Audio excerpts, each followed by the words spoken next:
In early 2025, the business world was rocked by a stunning revelation. Coca-Cola's top-secret formula had been leaked online. Known for guarding its recipe like a national treasure, Coca-Cola had always marketed the mystery of its formula as part of its global appeal. But one early morning, a hacker group calling themselves the financial markets reacted swiftly and brutally. Coca-Cola's stock, a longtime favorite of stable investors, plummeted by 35% within 2 days. Panic spread among shareholders as analysts speculated that smaller competitors would begin replicating the formula and selling cheaper alternatives. The media dubbed it the Cola Crash, and rumors swirled about lawsuits, mass layoffs, and executive resignations. Several foreign bottling internally, Coca-Cola entered crisis mode. The CEO held emergency board meetings, cybersecurity experts were brought in from top agencies, and marketing strategists began working around the clock to salvage the brand's reputation.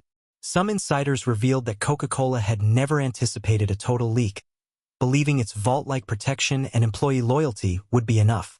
The company tried to reassure consumers that the true value of Coca-Cola wasn't just the ingredients but the quality of its production and global heritage.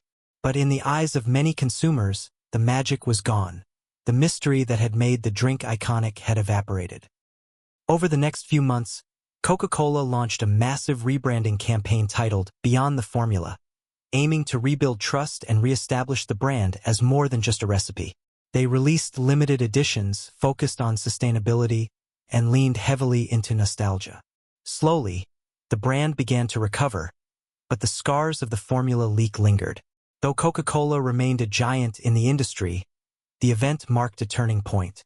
It became a business case study on how even the most protected secrets can be exposed, and how even the strongest brands can crash when the illusion of uniqueness is shattered. In April 1985, Coca-Cola made one of the most daring and, ultimately, ill-fated decisions in marketing history. It replaced its century-old flagship formula with a new, sweeter version dubbed New Coke. This move came after extensive taste tests and market research, which seemed to validate the new formula's appeal, even outperforming Pepsi in blind tastings. Wikipedia. All recipes.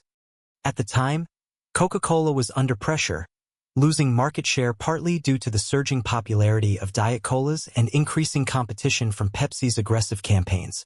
The company viewed reformulation as both a strategic necessity and an opportunity to modernize its appeal. In April 1985, Coca-Cola made one of the most daring and, ultimately, ill-fated decisions in marketing history. It replaced its century-old flagship formula with a new, sweeter version dubbed New Coke. This move came after extensive taste tests and market research, which seemed to validate the new formula's appeal, even outperforming Pepsi in blind tastings. Wikipedia. All recipes. At the time, Coca-Cola was under pressure, losing market share partly due to the surging popularity of Diet Colas and increasing competition from Pepsi's aggressive campaigns.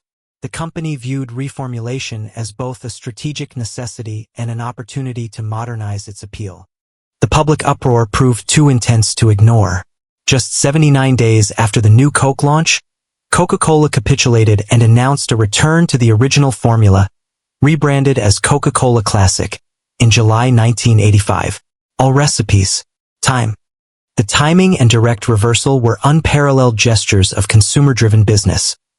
Within hours, public sentiment shifted as fans celebrated the return of the flavor they considered a part of the American identity. All recipes. Time. Ironically, the new Coke adventure ended up boosting overall sales, not because the new formula succeeded, but because the reinstatement of the original rekindled nostalgia and goodwill. Meanwhile, New Coke, later renamed Coke 2, lingered until being discontinued in 2002 with negligible market impact. Wikipedia. In hindsight, the New Coke episode has become a cautionary tale, a masterclass in how brands must respect emotional attachment and brand heritage. Coca-Cola's president at the time, Donald Keough, encapsulated the lesson. All the time and money invested in consumer research couldn't measure the deep and abiding emotional attachment to original Coca-Cola. All recipes. The debacle goes beyond marketing. It underscores the intangible value of brand identity and loyalty. Today, New Coke remains a reference point in business case studies for what can go wrong when companies underestimate the power of consumer sentiment. The era also spawned various imitators like Cherry Coke, but the overarching takeaway remains. Data may inform decisions, but it cannot override emotional loyalty.